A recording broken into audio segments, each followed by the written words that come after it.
સ્થાનિક સ્વરાજની ચૂંટણીમાં મતદારોમાં ભારે ઉત્સાહ। બારડોલી વિધાનસભાના ધારાસભ્ય ઈશ્વર પરમારે કર્યું મતદાન। બારડોલીના બાબેન ગ્રામ પંચાયત કચેરીના બૂથ પર ઈશ્વર પરમારે પરિવાર સાથે મતદાન કર્યું। ઈશ્વર પરમારે 100% મતદાન કરવાની અપીલ કરી।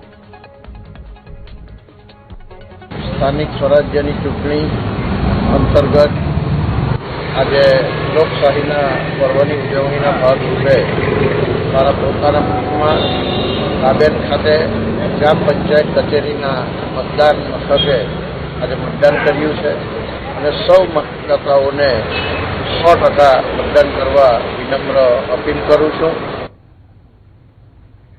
ભાજપના નરોડા વોર્ડના ઉમેદવાર જયેશ પ્રજાપતિએ મતદાન કર્યું।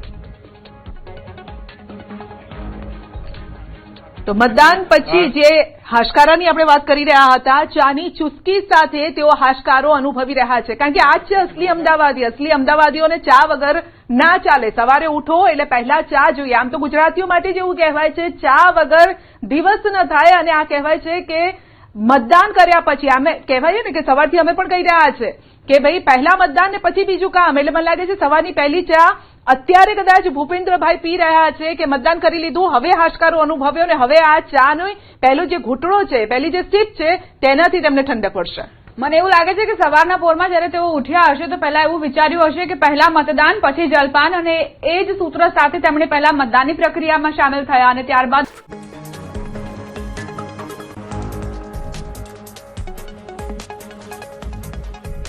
તો કેન્દ્રીય ગૃહમંત્રી અમિત શાહે મતાધિકારનો ઉપયોગ કર્યો, જેની તસવીરો આપ જોઈ શકો છો। તેમની સાથે અનેક કાર્યકર્તાઓ પણ આવ્યા હતા મતદાન કેન્દ્ર પર તેમની સાથે, અને પરિવારજનો છે તેઓ પણ મતાધિકારનો ઉપયોગ કરવા માટે પહોંચ્યા।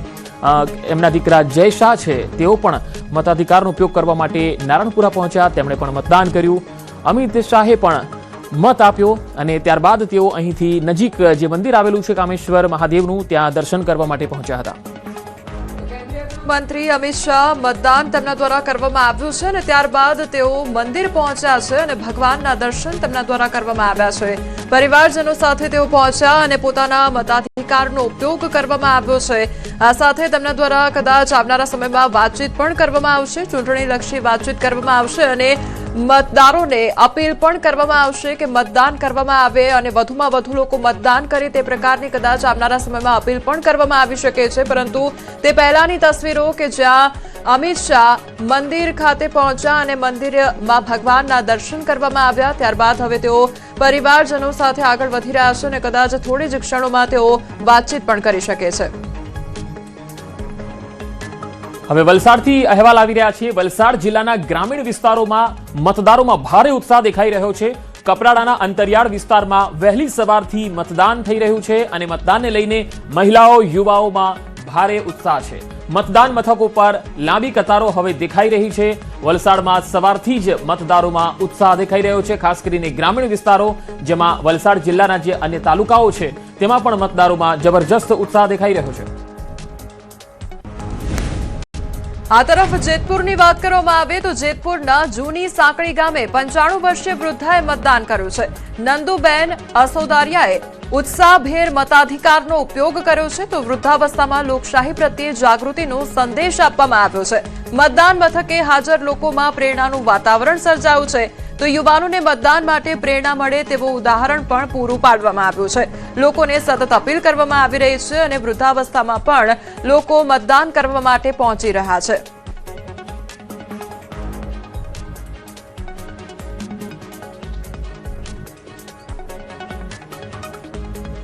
હવે વાત અમદાવાદની। અમદાવાદના વાખણા જીબી શાહ કોલેજ કોંગ્રેસના ઉમેદવારની સામેનું બટન કામ ન કરતું હોવાનું વાત સામે આવી છે। કોંગ્રેસના ઉમેદવારો દ્વારા લેખિતમાં અરજી પણ આપવામાં આવી છે, જેમાં કહેવાયું છે કે અહીંયા જે ઈવીએમ મુકાયું છે તેમાં કોંગ્રેસના ઉમેદવાર સામેનું બટન કામ જ નથી કરતું।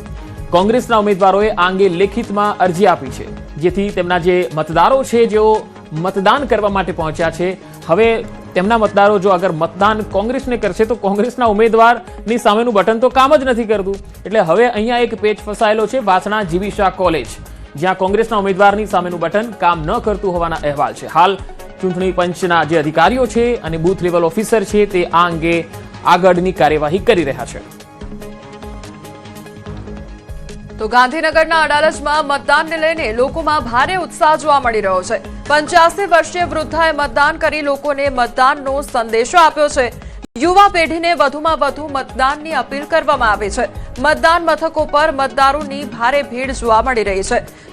તો ગાંધીનગરની આ તસવીરો સામે આવી રહી છે કે જ્યાં મતદારો દ્વારા મતદાન કરવામાં આવી રહ્યું છે. જે 85 વર્ષીય વૃદ્ધા છે તે પણ મતદાન કરવા માટે પહોંચ્યા અને જે યુવા પેઢી છે તેમને સતત અપીલ કરવામાં આવી રહી છે કે આવો અને મતદાન કરો. અને આ અલગ અલગ તસવીરો પણ સામે આવી રહી છે કે જ્યાં મતદારોની લાંબી કતારો જોવા મળી રહી છે અને તેઓ મત આપવા માટે પહોંચી રહ્યા છે. વાત હવે ભરૂચની કરીએ. ભરૂચમાં રાજ્યના જળ સંપત્તિ મંત્રી ઈશ્વરસિંહ પટેલે વતન કુડાદરા ખાતે પરિવાર સાથે મતદાન કર્યું. ઈશ્વરસિંહ પટેલના પુત્ર ભવ્યરાજસિંહ પટેલે પ્રથમ વખત મતદાન કર્યું. સમગ્ર રાજ્યમાં ભાજપની ભવ્ય જીતનો મંત્રી ઈશ્વરસિંહે દાવો પણ વ્યક્ત કર્યો.